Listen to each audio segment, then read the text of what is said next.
This humidity is not doing good things with my hair. Hi guys, Allie here. So lately I've been watching a bunch of videos on retail horror stories, crazy situations that people have gone through either at work or as a customer. So I thought it would be interesting to start my own series of horror stories from my past work experiences, since I have many, both from retail jobs I've had and also from my current profession, which is being a nanny, for those who don't know. I don't know how often I'll be uploading these sorts of videos, probably just whenever I can't get a normal video out, like today, since it's just easier for me to put together and upload in a pinch. The first story I'm going to tell you guys is probably one of the most outrageous ones I have, and it revolves around my time I spent working for a pretty huge grocery chain and the worst manager ever. Like, not just the worst manager that I've had, the worst manager, period. I've heard a lot of stories about garbage managers and supervisors, and of course, I might be a little bit biased, but aside from anything involving criminal activity, this is, in my opinion, the absolute worst out of all the ones that I've heard. So to give you guys a little background information, this was my very first job. I was like 18 or 19 and going to college, and I was hired as a cashier. I was there for over a year and a half, actually close to 2 years, I think. And for the most part, my experience there was actually pretty good. When I started, we had a store manager and 2 assistant managers. The store manager at the time, we'll call her Peggy, was very accommodating, not just to me, but to all students who worked there, because a lot of employees there were going to high school or college at the time. For example, I gave her my class schedule right when I started, but if someone made a mistake and I ended up on the schedule to work during a time when I had class, she would say, "Oh, I'm sorry, don't worry, I'll take care of it," like any decent manager should. So keep that in mind for later. The 2 assistant managers there when I started, they were also very nice and pleasant, but by the time like 6 months go by, all of the managers are gone from their positions and replaced. The first assistant manager, we'll call him Dan, and we'll get back to him in a bit. The second assistant manager was pregnant, and she was already about to pop by the time I got there. So she left to have her baby, and when she left, Peggy brought in this guy to be the new assistant manager, and we'll call him Steve. Oh, Steve. Eventually, Peggy was transferred to another store location and Dan was promoted in her place, which was great.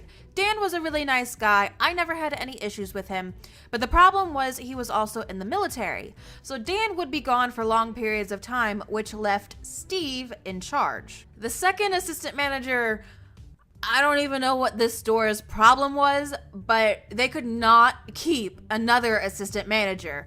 I kid you not, we went through like 7 or 8 assistant managers within the course of 1 year. It was just a revolving door of people. I don't know if they got transferred or fired or quit, whatever. I mostly just kept to myself and did my work, so I didn't listen to any of that.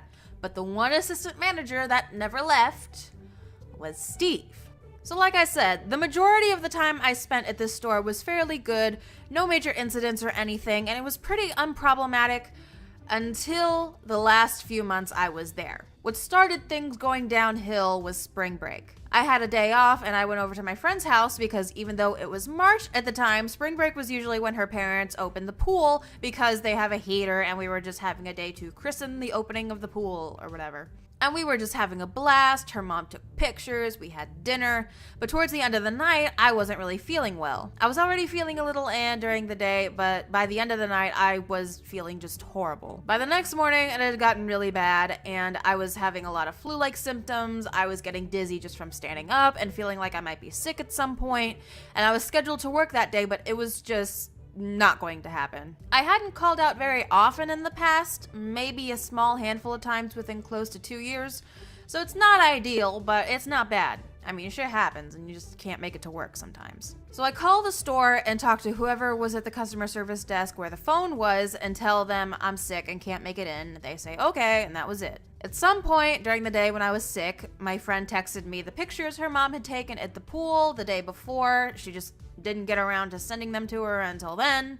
And I was like, okay, cool. So I'm going to post these to Facebook. So I did, and put a caption that said something like, successful first day of opening the pool or something. I don't even remember. And I just thought nothing of it and posted it. It was a while until I worked again, since by that time I actually had a fairly consistent schedule, and my usual days were Monday and Wednesday. It was Tuesday I was with my friend and I called out sick Wednesday, so I only had to miss the one day of work. And the schedule for the next week goes out on Fridays, and I needed to get some groceries anyway. So I go to the store, get some things, go over to the self-checkout, because that's also where I usually worked, was supervising the self-checkout. So I knew a lot about the machines and how they worked, and so I could get through it really quickly, pay for my stuff, check the schedule on my way out the customer service desk, and just go home. But while I was ringing up my stuff, the second assistant manager, Candace, noticed I was there and came over to talk to me. She starts off nice, asking how I'm feeling and if I'm doing better and blah, blah, blah. And it was a little weird because I hadn't really talked to Candace much, so I didn't know her very well. And the fact that she was going out of her way to talk to me when I was there as a customer was really odd. And just something about her demeanor was very off. I can't quite explain it. But then she says, so Becky, and we'll get to her in a bit. But anyway, she says, Becky says you were at the pool posting pictures on the day you called out sick. And I was like, what? This girl Becky, again, not her real name, I went to high school with her, but she was a year older than me, so I didn't know her. But the few times I had talked to her, she was kind of snobby and not very friendly to most people. I didn't think it was directed at me specifically. That was just her general attitude and the kind of person she was. So I was all sorts of confused when I found out this girl, who I wasn't even friends with on Facebook, was lurking on my page, saw this picture I posted, and told the managers that I had pretended to be sick to go to a freaking pool party. Even with that, as stupid as it was, I wasn't worried, and I just told Candace it was just a misunderstanding and explained that the picture was actually from the day before, and she said, oh, okay, and went on her way. So I finished bagging up my stuff and turned towards the customer service counter, and of course, Becky is working customer service that day. So I walk over all polite, even though I am just fuming inside, and I ask to see the schedule. She hands it to me, and as I'm flipping through it, I just casually mention, oh, by the way, I talked to Candace. And she just kind of raises an eyebrow at me and doesn't say anything, like she's waiting for me to go off or something. So I tell her, I just wanted to let you know the picture was from Tuesday, so I actually was sick the day I called out. And she gives me some okay, whatever answer and just kind of brushes me off. So I go home and block her on Facebook to avoid any future misunderstandings. Then Monday rolls around, I go to work and clock in like normal. One of the other ladies who runs customer service told me what register to go on, so I do and start ringing people up. So I'm on the register for maybe 10 minutes and I get a call on the little phone at my check stand, and I immediately see on the little display that it's from the manager's office. And I'm just thinking, oh God, what now? So I answer the phone while I'm still ringing up the customer I was with, and it's Steve. And he says, close down your lane, finish with the customers you have, and come upstairs to the office. And I figure Becky was just a blabbermouth to him too, and then I just have to explain the situation to him like I did with Candace. So I do what he says, finish out my line of like 2 or 3 people, and go upstairs. And this guy, Steve, I swear, was acting like a freaking cop. Like, do you know why I pulled you over? But instead it was like, do you know why I called you in here? And I didn't really want to say anything, so I was like, no, not really. And he tells me that I'm being suspended for 3 days because he has reason to believe I called in fake sick to fuck around with my friend. And he pulls up a screen cap that's clearly taken from a smartphone, which he does not have. He had an old school flip phone back then. And it shows the post I made on Facebook, and the date had been highlighted. And I am just stunned that he would believe this Becky bitch first off. Because like I said, she was not a very pleasant person to most people.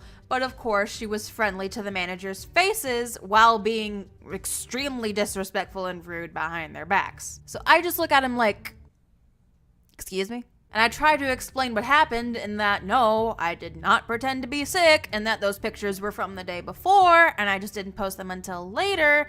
And he just hands me this suspension form and tells me to sign it and says that I can explain my side of the story in this little box at the bottom for comments or whatever. And at this point, I am just so angry at him, at Becky, just in general, and I am just seeing red. I had no idea what to do or what to say, so I just took the form and signed it and scribbled some gibberish about what I was trying to tell Steve, not that it actually mattered apparently, and I was so infuriated that my hands were shaking so bad I could barely read my own writing, and it was just that level of anger where I could feel tears brimming at my eyes, and I just wanted to get the heck out of there. So the way suspensions worked at this store for part-timers is that we don't get suspended for consecutive days. It only counts on days that we are scheduled to work. So, which means Monday was my first day of suspension because, of course, Steve sent me home after all that. And I was scheduled to work on Wednesday for that week, so that was day 2. Which means I just had one day left of my suspension, which I assumed would be the next Monday because that was my regular schedule.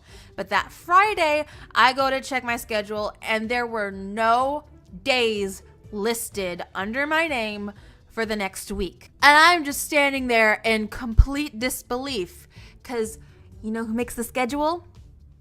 Steve does. And he made it very clear that only the days I was scheduled to work would count towards my suspension. And without any scheduled days, I just had to keep waiting, I guess. Then the next week rolls around, still nothing on my schedule. The week after that, still nothing on my schedule. This son of a bitch stretched out a 3-day suspension to over a month. Finally, I just got completely fed up and called the store and asked to speak to whichever manager was there. And thank you to whatever higher powers exist in the universe, it was Dan. So I explained to Dan how I was suspended for 3 days and it's been a month. And I'm still waiting on my last day, but I haven't been on the schedule. And he just says, oh, go ahead and come in tomorrow and work your normal shift. And I was like, oh, okay. Thanks. So I go back to work and everything pretty much goes back to normal for a bit, but of course that did not last long. So a couple months later in mid-May, it's finals week, and my last final was for an online class I was taking. And the way this class worked is we had assignments and stuff to do during the week, and our test day was on Sundays. The teacher would post the test early Sunday morning, and we would have all day to take it before it closed later that night. And of course it was going to be the same for the final, which also happened to be on Mother's Day. Now, I had specifically told the management months before when classes started that I needed Sundays off for school, which was fine, and I never ended up on the schedule any Sundays during that semester. But Steve fixed that. I checked the schedule for the week and see that I'm listed to work on Mother's Day, which is the day of my final. So I go to Steve and explain that I'm scheduled for Sunday when I shouldn't be, and he says, well, it's Mother's Day and it gets very busy, so we'll need a lot of help, which he wasn't wrong about that. Most holidays are pretty dead inside the store except for Mother's Day and Valentine's Day. It gets super packed with people buying gifts and flowers and stuff, but I tell him I understand that, but I'm supposed to have Sundays off for school, especially since I have my final for my online class that day. Like, I haven't worked any Sunday for almost a year, and now of all the days to put me on the schedule when I have class, you pick the day I have a final exam? And this guy has the absolute nerve to say to me, well, we can't guarantee Sundays off, so you'll just have to find someone to cover for you. Remember when I talked about Peggy and how if I ended up on the schedule when I wasn't supposed to be, she'd fix it? I don't know, maybe it's crazy to expect someone, especially a manager, to acknowledge a mistake and take care of it whenever it happens, but I was just so flabbergasted. There was no other word for it. And the problem with finding someone to cover for me is that because it was going to be so busy that day, out of all the cashiers in the entire store, there were only 2 that were not already working at some point that day because they had requested the day off. Oh, but we can't guarantee Sundays off. Well, I guess that only applies to me, Steve. And the kicker was, if I had a shorter shift, like just 4 hours, it wouldn't have been a big deal. I still would have been annoyed over having to work on a Sunday, but I still could have had time to study and take my final. But this asshat wanted me to work for 9 hours. 9 hours! So I go talk to the 2 people who are going to be off on Sunday, and obviously they don't want to cover for me, especially after they requested off. Then I try talking to other people with a shorter shift and try seeing if we could switch or something, and they all say no. Then I go back to Steve and I say, Steve, I tried to get someone to cover for me. I talked to everyone I possibly can, and no one will take my shift, but I absolutely cannot work that day. I have to get my final done. And he says, well, if you don't show up, it's going to be an unexcused absence and you're going to be suspended again.